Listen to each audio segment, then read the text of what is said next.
Hola, ¿qué tal? ¿Cómo están? Bueno, hoy vamos a seguir hablando de circuitos increíbles que tuvo la Fórmula 1, pero en este caso, además de la historia del circuito, voy a poner la historia de un piloto que murió intentando ganar ese gran premio por la gran suma de dinero que pagaban en premios. Vamos a estar hablando del circuito de Reims y el piloto Luigi Musso. ¿Me acompaña?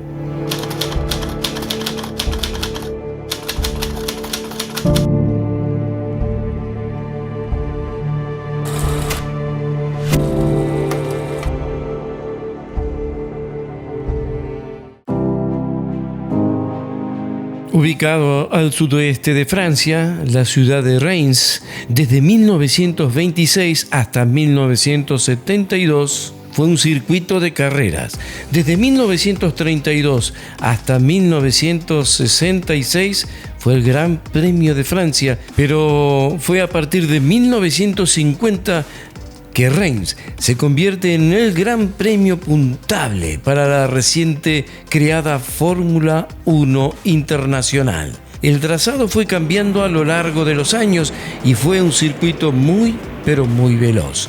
El trazado comprendía las rutas 31, 26 y 27. En 1952 el recorrido se modificó llegando al pueblo Geuze, pasando de tener 7.3 kilómetros de extensión a 8.3.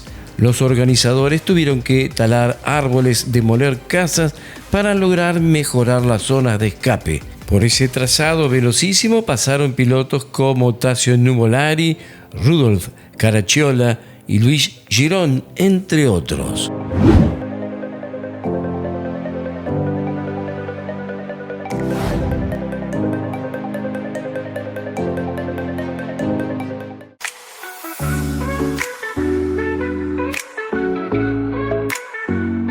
En la actualidad, la Asociación Amigos del Circuito de Geuze o de Reims se encarga de mantener vivo parte del trazado, específicamente la recta donde están los boxes y la gran tribuna. Algunos viejos carteles han recuperado su esplendor gracias a esta asociación. Llama mucho la atención cómo los turistas se llegan al lugar para tomar fotos y de alguna manera recordar viejos momentos. En ese circuito se llevaron a cabo 11 grandes premios de la Fórmula 1 desde 1950 hasta 1966. Este es un trazado que guarda mucha historia. Juan Manuel Fangio, el 5 veces campeón del mundo, se bajó de su Maserati 250F y le dijo a su mecánico: "No corro más". Fue 1958. Pero en 1954 el argentino ganaba allí, dándole el primer triunfo a la Flecha de Plata, el famoso Mercedes-Benz W196. Los alemanes decían el milagro de Reims porque se lo vinculó directamente con la Copa Mundial ganada por la selección alemana ese mismo año. No me puedo olvidar también de decirles que Fangio ganó allí con un Alfa Romeo en 1950.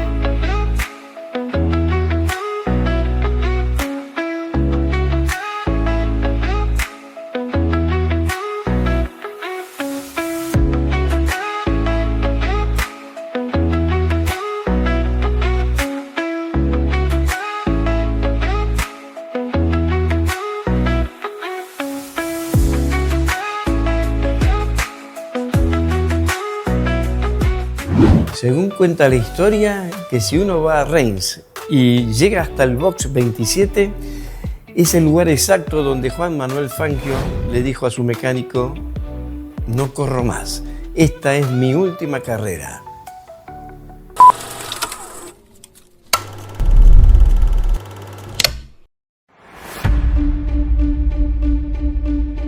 Tras la muerte de Alberto Ascari, Luigi Musso intentaba ser el nuevo ídolo italiano, pero la aventura con el cabalino rampante fue interrumpida por el destino en el momento más bello. Tal vez su rival más cercano y connacional pudo haber sido Eugenio Castellotti. De hecho lo era, pero solo en las pistas. Ambos venían de familias ricas y no les importaba la poca paga que recibían por arriesgar la vida.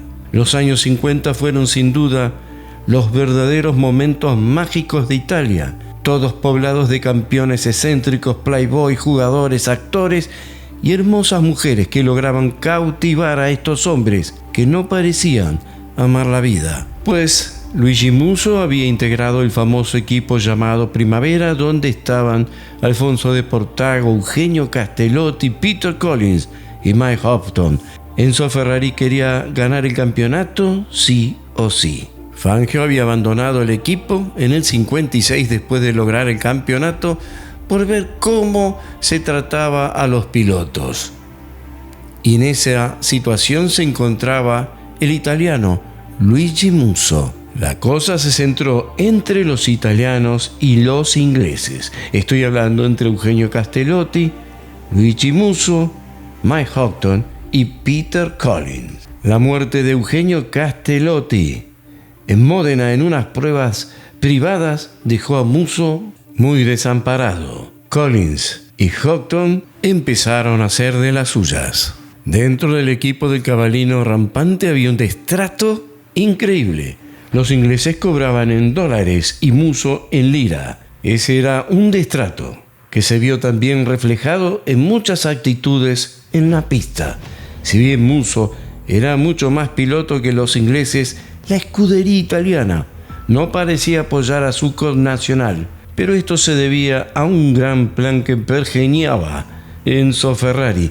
La idea de que sus pilotos se enfrentaran siempre decía los haría más rápidos. Musso tenía una cuenta pendiente con la sociedad italiana. Quería recomponer su imagen. En aquellos años no estaba bien visto que un hombre abandonara a su esposa e hijos, y eso fue lo que justamente hizo Luigi Musso al quedar fascinado por la belleza de una joven florentina llamada Fiamma Brecci. Tal vez el defecto más importante del piloto romano era su adicción al juego, específicamente el póker. El piloto supo perder fortunas en casinos y en cualquier lugar donde se jugara póker. La historia dice que Musso había perdido el sueldo de un año mientras viajaba de Italia a Argentina. Así era un poco su vida.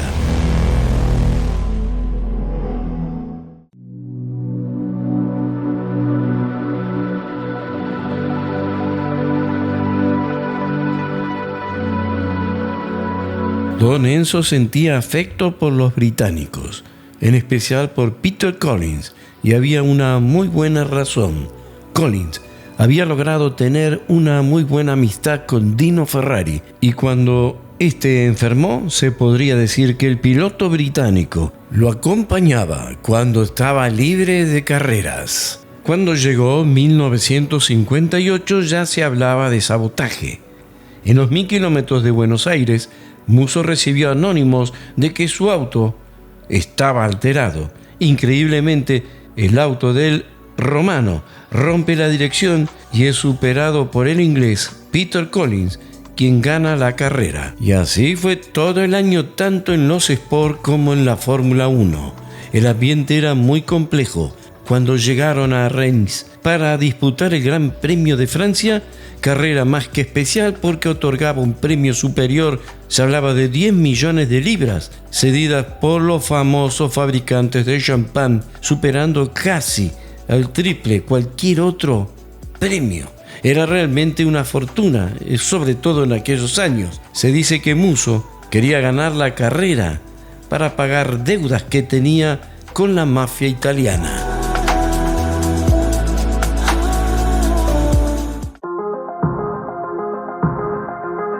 Se dice que Fangio había actuado a favor de Musso y le recomendó tomar la curva del Calvario a fondo. Musso no solo quería ganarle a los ingleses, quería ser campeón. Stirling Moss lideraba el certamen, estaba a 3 puntos sobre el italiano, pero Houghton lo seguía muy de cerca. Se dice que el consejo de Fangio no fue efectivo porque las Ferraris eran mucho más veloces que el año anterior. Eso habría obligado a Musso a levantar el pie del acelerador. Lo cierto es que aquel día Musso y Houghton encarnizaron una batalla en aquel velocísimo trazado francés. Al pasar por la recta para cumplir la 10ª vuelta, ambos pilotos venían muy parejos. El inglés con una pequeña ventaja sobre Musso, que al llegar a la curva del Calvario, el italiano intentó una maniobra muy arriesgada. Hay varias versiones sobre lo que ocurrió aquel día. Los pocos testigos difieren en sus argumentos. Uno afirmó que Musso había perdido un neumático y otro dijo que ambos autos, el del inglés y el del italiano, se habían chocado.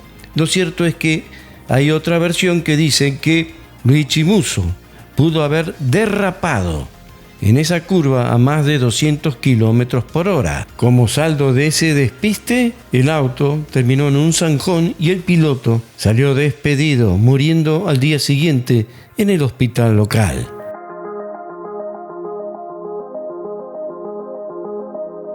Formó parte de la leyenda o del mito. Dícese que después de la muerte de Luigi Musso, Fiamma Brecci viajaba hacia el hospital donde estaba internado y agonizando su amado y se encontró en un bar al ganador de la carrera, a Mike Houghton, festejando con su inseparable amigo Peter Collins. Ella estaba llena de rabia, de furia, y al ver que estos hombres seguían festejando, dijo las siguientes palabras: ojalá que se mueran pronto. Gran Premio de Alemania de 1958, se mata Peter Collins. Un año después, 1959, en las rutas de Inglaterra se mata Mike Houghton. Parece ser que el hechizo se había cumplido. Lo cierto es que no formó parte de la leyenda. Ese día, Fiamma estaba acompañada por dos mujeres. Una de ellas era Beba, la mujer de Fangio, que siempre contó la misma historia.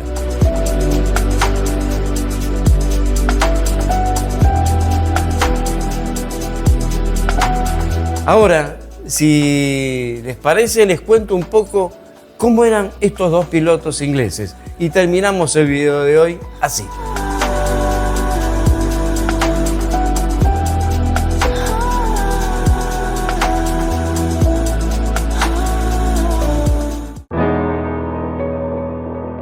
La vida le sonreía. Un año antes había conocido a la bellísima actriz Louise King. Se casaron a la semana de conocerse y vivían en un yate en Monte Carlo. Collins fue aquel que le cedió su auto a Fangio en Monza para que el argentino pudiera ganar su 4º título. El inglés tenía 24 años y decía: yo tengo tiempo y posibilidades de ser campeón. Pero en aquellos tiempos cualquier error se pagaba con la vida. Peter Collins moría en Nürburgring al intentar una maniobra arriesgada. Se lo conocía como un joven amable y respetuoso, muy por el contrario que a su gran amigo Mike Houghton. Louise King, años después de la muerte de Peter, había relatado en un reportaje que había vivido el mejor año de su vida junto al gran Peter Collins.